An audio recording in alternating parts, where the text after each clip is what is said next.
कुशल प्रशासनम, इसके सरलार्थ देखने के बाद प्रथम भाग और दूसरा भाग दो भागों में इसका सरलार्थ बताया गया है। इसके बाद इसके पाठाधारित जो प्रश्नोत्तर हैं पाठ्य पुस्तक में दिए गए हैं उनको देखते हैं। इसमें पहला है संस्कृतेन उत्तरम देयम, अयम पाठः कस्मात् ग्रंथात् संकलितः। तो उत्तर हो जाएगा अयम पाठः वाल्मीकि रामायणम ग्रंथात् संकलितः। इसी में ख है जटिलः चीरवसनः भुवि पतितः कः आसीत्। तो उत्तर होगा जटिलः चीरवसनः भुवि पतितः भरतः आसीत्। क में देखते हैं रामः कम पाणिना परिजग्राह। उत्तर हो जाएगा रामः भरतम पाणिना परिजग्राह। इसी प्रकार से घ देखते हैं। इसमें अगला भरतम कः अपृच्छत्। भरतम रामः अपृच्छत् हो जाएगा। इसी तरह अगला देखते हैं राज्ञां विजय मूलम किम भवति। तो उत्तर होगा शास्त्रकोविदः मंत्रीधुरः आमात्यः सुसंवृत्तः मंत्रः राज्ञां विजय मूलम भवति। अब इसके बाद चौ देखते हैं राज्ञः कृते कीदृश आमात्यः क्षेमकरः भवेत्। मेधावी शूरः दक्षः विचक्षणः च एको अपि आमात्यः राज्ञे कृते क्षेमकरः भवेत्। तो इस प्रकार से अब इसमें एक जो छ वाला है सेनापतिः कीदृग गुण युक्तो भवेत्। इसका हमने चर्चा की थी सरलार्थ बताते समय। तो उसका उत्तर हो जाएगा सेनापतिः धृष्टः शूरः धृतिमान् मतिमान् शुचिः कुलीनः अनुरक्तः च ईदृग गुणयुक्तः भवेत्।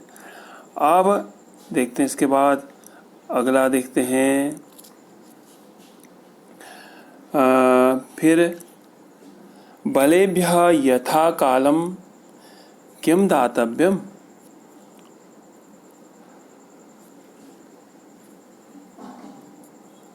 तो बलेभ्यः यथा कालम भक्तम च वेतनम च दातव्यम।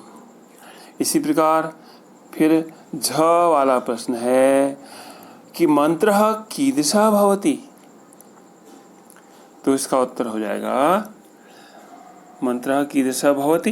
इसका उत्तर हो जाएगा मेधावी नहीं बहुभिः सह न मंत्रितः मंत्रः भवति।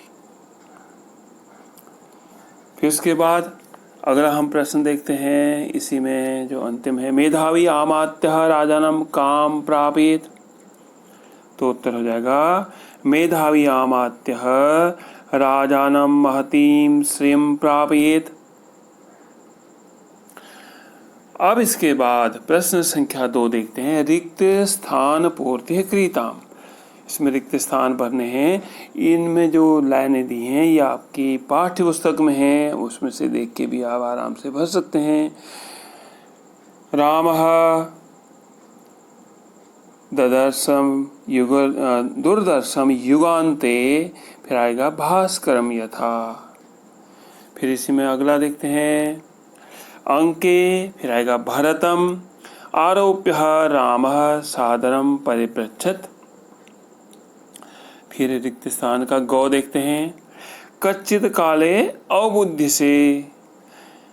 फिर घ पंडितः ही अर्थकृच्छेषु महत निःश्रेयसम।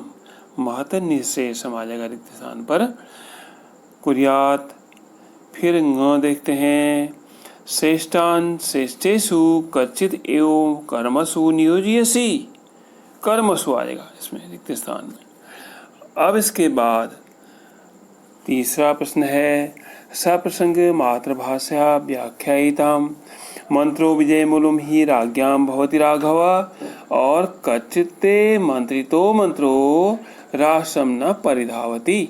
तो व्याख्या वाले भाग में इनको अच्छी तरह से समझाया गया है।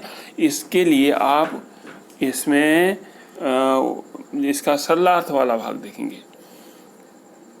अब अगला प्रश्न है प्रश्न संख्या 4। प्रथम नवम श्लोकयोः स्वमातृभाषया अनुवादः क्रियताम्। तो इसमें भी जब अनुवाद किया गया है तो उसमें आप उसको देखेंगे, सुनेंगे और उसी से इसका अर्थ प्राप्त करेंगे। अब इसके बाद अगला प्रश्न आता है 5वां। अधोलिखितानाम उचित अर्थम कोष्ठकात् चित्वा लिखत। कोष्ठक में अर्थ दिए हैं और आपको इनमें से ढूंढना है उनके अर्थ। तो पहला है दूरदर्शम। दूरदर्शम का हो जाएगा कठिनाई से देखने योग्य। फिर ख है परिस्वज्य। परिस्वज्य का अर्थ हो जाएगा आलिंगन करके। फिर है आघ्राय। आघ्राय का हो जाएगा सूंघ कर। फिर है मूर्धनि। इसका अर्थ है सिर में। निह श्रेयसम। इसका अर्थ है कल्याण को। विचक्षणः। इसका अर्थ है निपुण। बलस्य। इसका अर्थ है सेनापति, सेना का। अब इसके बाद हम देखते हैं अगला विपरीतार्थ मेलनम क्रेताम।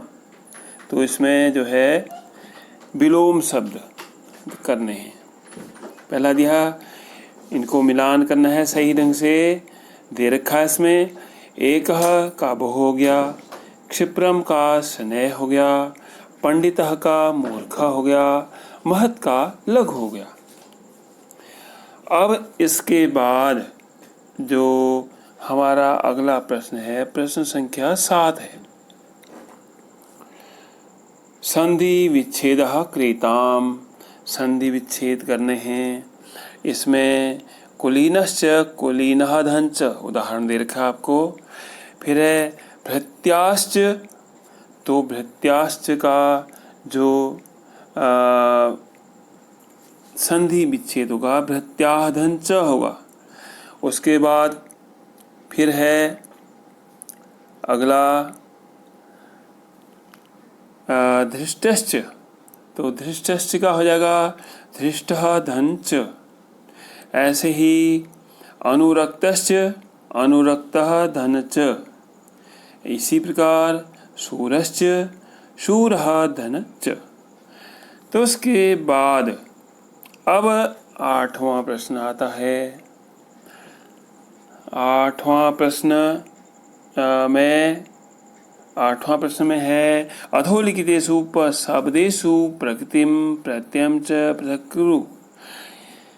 इसमें धातु प्रत्यय आदि अव्ययादि और उपसर्ग आदि पृथक करने हैं। पतितम पत धनकृत प्रत्यय है लगा हुआ उसमें। आघ्राय आ उपसर्ग है, घ्रा धातु है, ल्यप प्रत्यय है। मंत्रिणः मंत्र धनऋणी। पंडितः पंडिताः पंडाधन इतच प्रत्यय है। मेधावी मेधा धनविनी है। दातव्यम दा धातु है, तव्यत प्रत्यय है। स्मृतः स्मृ है, उसमें स्मृ धातु में कृत प्रत्यय प्रयुक्त हुआ है। इस प्रकार से इस पाठ के पाठाधारित प्रश्नोत्तर समाप्त हुए। अब इसके लिए सरलार्थ के लिए इससे पहले 2 वीडियो बने हैं 2 भागों में, उनको आप देख सकते हैं। तो इन प्रश्नों का उत्तर और बेहतर ढंग से तब समझ में आएगा। प्यारे बच्चों, मेरे गुरुकुल YouTube चैनल में आपका स्वागत है। इसमें आपको संस्कृत के अतिरिक्त अर्थशास्त्र, इकोनॉमिक्स, पॉलिटिकल साइंस अर्थात राजनीति विज्ञान, प्रतियोगिता परीक्षोपयोगी सामग्री व अन्य विविध वीडियो समय समय पर मिलते रहेंगे। आप एक बार चैनल को सब्सक्राइब कर दीजिए। इसके बाद स्वतः ही वीडियो के नोटिफिकेशन आपके पास आएंगे। इसके अलावा वीडियो को शेयर भी कीजिएगा और अपनी क्वेरी जो भी कुछ आपको जानना है वो भी बताएंगे और जिसे कमेंट सेक्शन में आप लिखेंगे और उसका यथासंभव हल किया जाएगा। धन्यवाद।